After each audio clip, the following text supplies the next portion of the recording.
Personally, also, some of my friends have been calling, asking me the time I will treat oral English. Basically, I'm going to treat oral English immediately I exhaust the topic at hand. The topic at hand now is letter writing, and I believe the topic is going to be exhausted in this particular edition. And immediately I exhaust everything about the letter writing, I promise you I'm going to kick off the series of oral English, and I'm going to make it very, very simple for everybody. I know that that's an area people have been scared of. Even those studying English language as a course in the university or higher institutions, they've been asking, they've been worried and said they find it very difficult. But I promise you, when I kick off oral English, you'll find it very interesting and very simple. It's a very simple aspect of English language. Okay. Thank you, sir. I am going to ask you these questions. I have about 7 questions to ask you. At each of time, we are going to ask you 7 questions. And number one, if you recall, your last topic was on letter writing. Yeah. We talked about informal letter and formal letter. Yes, I just introduced the informal letter, and I'm going to go into details later now. Okay.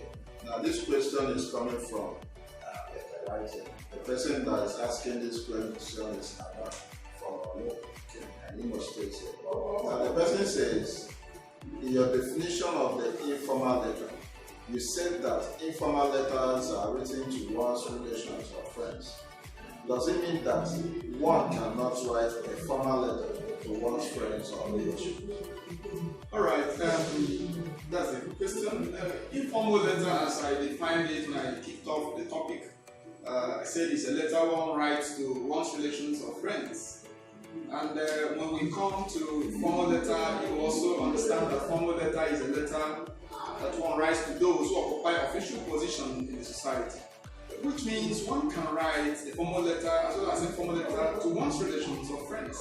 If that your relation or that your friend is occupying an official position, definitely you can write a formal letter to him. So what makes the letter what it is not necessarily who is receiving it, but what makes it what it is what the letter is talking about. The content of the letter, the information in the letter is what makes it the type of letter it is. So one can write informal letter to relations, one can also write formal letter to relations who occupy official positions. Let me just give you an instance. If your father is a manager of a company and you're seeking for employment in that company, you won't say because it's your father, you will write an informal letter to seek for the opportunity there. You will still write a formal letter to your father, although it's your father, but now you're writing an official aspect of that. So you find out that you're writing a letter to your father who is a manager in a company, you will write a formal letter to him, irrespective of the fact that he is your father. So that is it. The second question, what is the difference between a grammarian and a linguist? What is the difference between a grammarian and a linguist? Okay, the difference between a grammarian and a linguist. Alright, the difference is not much. A grammarian is a linguist. But the only difference is that a grammarian is a linguist that specializes on grammar, which we also call the syntax. So a grammarian is a linguist that specializes in the aspect of grammar. And we know that grammar is the aspect of the language that talks about bringing words together to make meaning. That's what a grammarian is. But a linguist is one who specializes on the aspect of scientific study of a language. So a linguist is one who studies the scientific aspect of a language. So you now see that both grammarians and the linguists are together. But if you are a grammarian, you are studying the aspect of the grammar of a language, that's the syntax.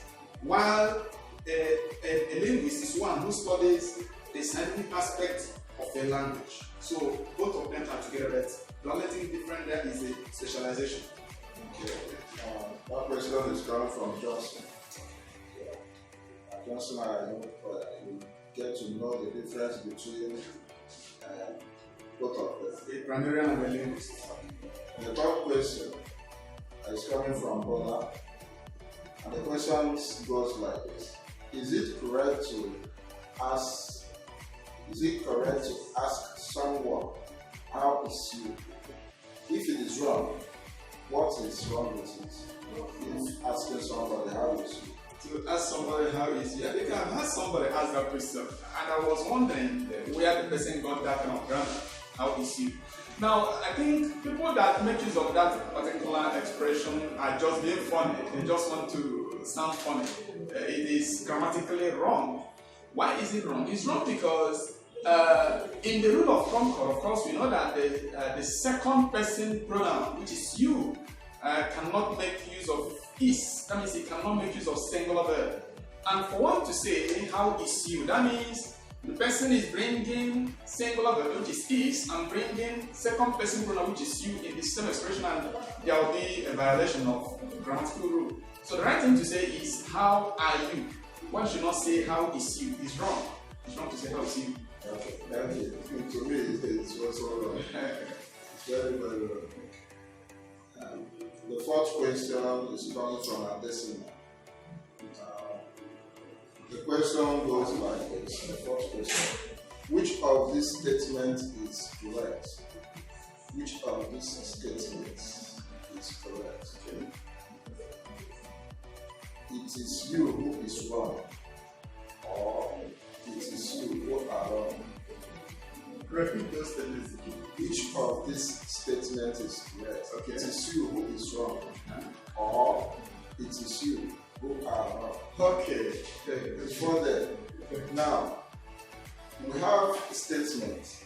The question says, which of these statements? Yes. And the statement has S, Which, yes, that's which how it implies plural. Plural. But is after statement, Yes. you have is it not supposed to be which of these statements are correct? No.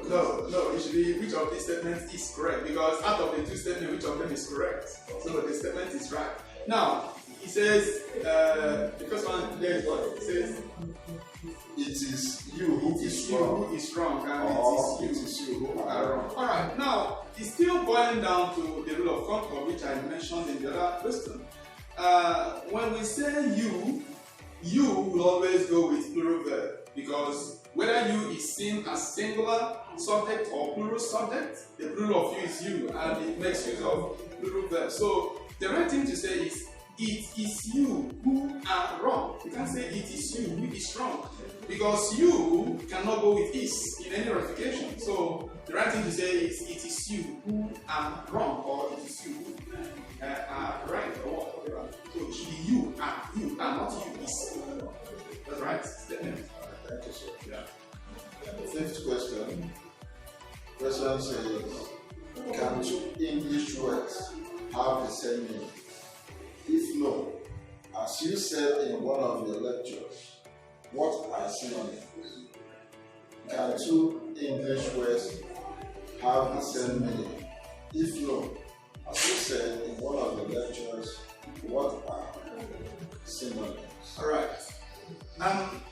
Definitely, I mentioned it in one of the lectures I posted. I said that no two English words can have the same meaning.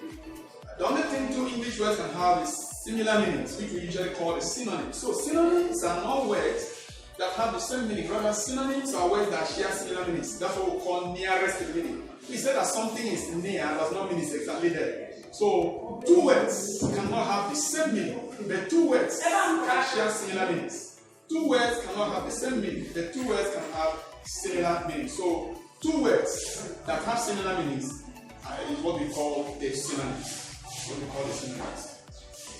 Second to the last question, the sixth question. What is the right pronunciation for the word Christian? What is the right pronunciation for the word Christian? Okay, that word is not Christian. Rather, that word is Christian. Christian. Remember, it's not Christian, but Christian. That means there will be C sound, that's S sound, before she sound. So we don't have Christian, we will have Christian. Christian. That's what it is. So it's Christian. Thank you, sir. I believe that boils down to oral English. Yes. So you talk more about it. Yes, when I go to oral English, correct. And the last last question. Okay. Sir, what is the plural of mother-in-law? The person that is asking the question is Chizaram from Ogun. Mother-in-law. Okay. What's the plural of Mother-in-law. All right. Of course, when you have mother-in-law is singular, then the plural of it is mothers-in-law. We don't say mother-in-laws. We say mothers-in-law, just as we say heads of state. Now, you see that when we call such words compound words, because it goes with hyphen, mother hyphen, in hyphen, law.